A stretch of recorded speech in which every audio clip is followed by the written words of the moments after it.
Elden Ring came out and took the world by surprise. It won Game of the Year, and most importantly, the hearts of millions of players. It popularized a genre that was considered niche before.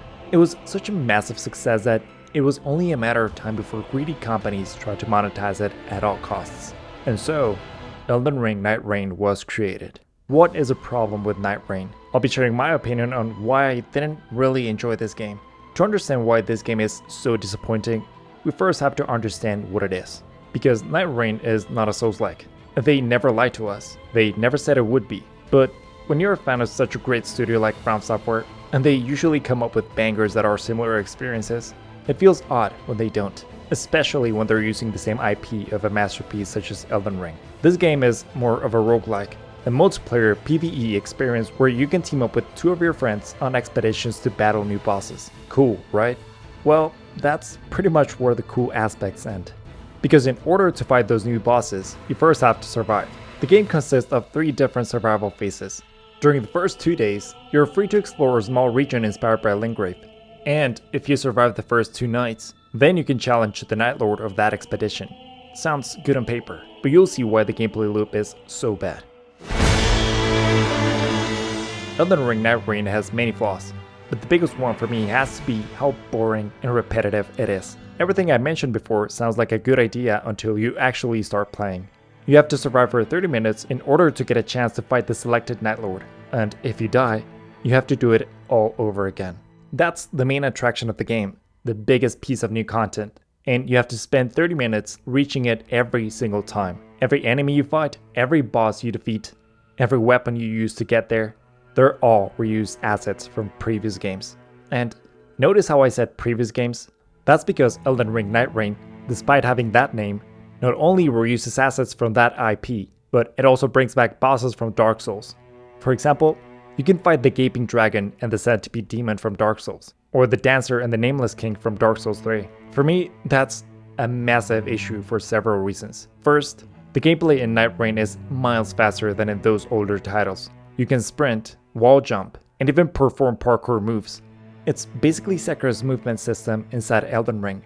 So now you're fighting bosses like the Gaping Dragon, which was designed around Dark Souls' slow and methodical combat. The boss feels incredibly sluggish. Its attacks are predictable, and to be honest, it doesn't pose much of a challenge when you have Elden Ring's arsenal combined with Sekiro-like mobility. And my question is, was it really too much to design bosses specifically for this game? You know, instead of reusing bosses from other games? It doesn't make sense to reuse bosses from completely different games when the gameplay no longer matches the intended challenge. Imagine fighting Malenia in Demon Souls. That sounds ridiculous, right? Well, they basically did that in Nightreign, just in reverse. And that same issue extends to the enemies scattered around Linveld.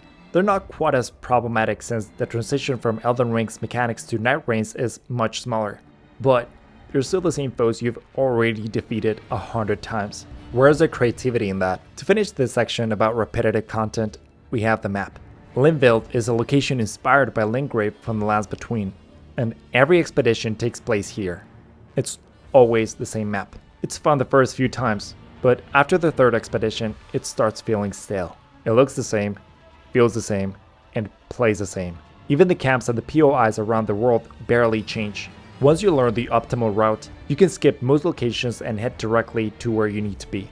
It's boring. There's one mechanic called Shifting Earth, which changes a section of the map and transforms it during your expedition, but it's not enough. I think it would have been a much better idea to have a different map for every expedition, inspired by different regions of the Lands Between that fit each Night Lord. For example, the Sentient Pest could have the map inspired by Caelid. The Augur expedition could take place in an area inspired by the underground rivers. The Libra expedition could be themed around the Altos Plateau, and so on.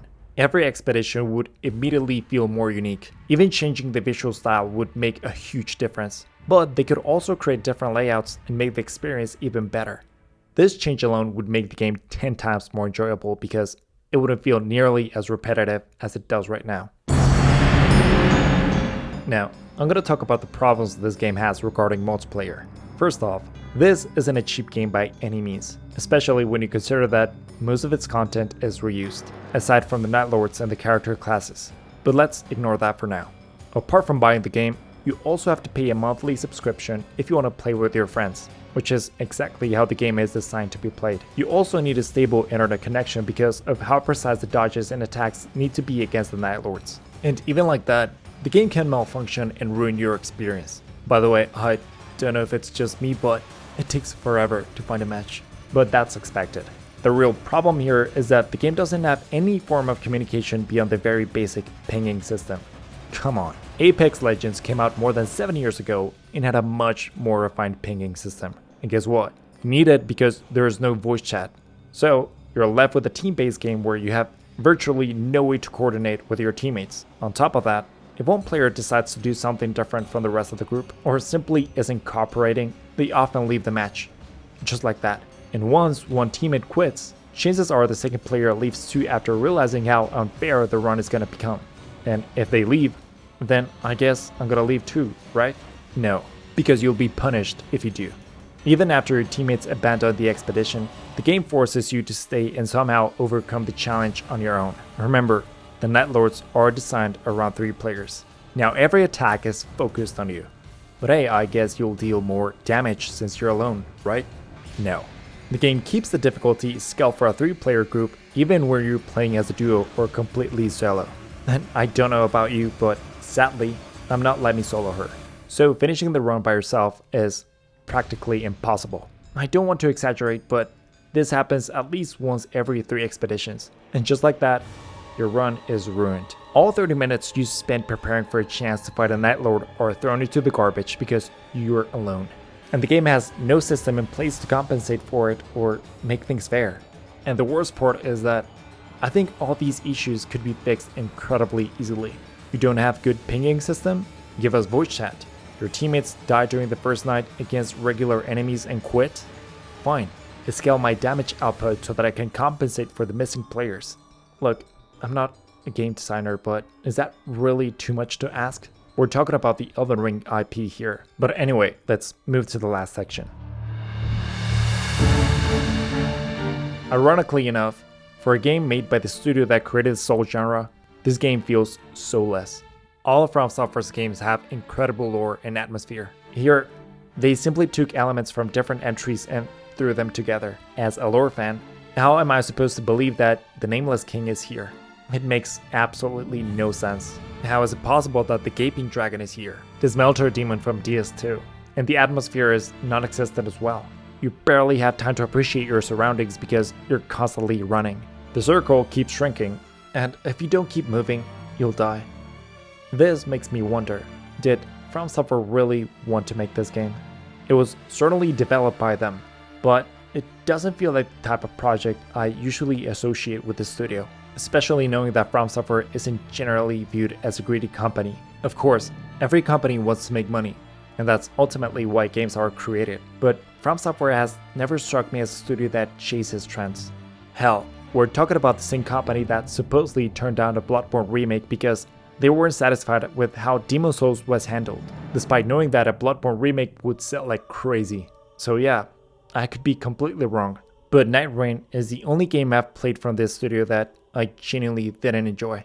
Nightreign seems to be doing too much and nothing at the same time. It tries to be a multiplayer game that lacks core online features. It tries to be a FromSoft game without any atmosphere. It tries to combine many assets from different games without a gameplay that matches the difficulty. And that ultimately leaves us with a soulless game that lacks identity. Something that I cannot accept from a studio like this.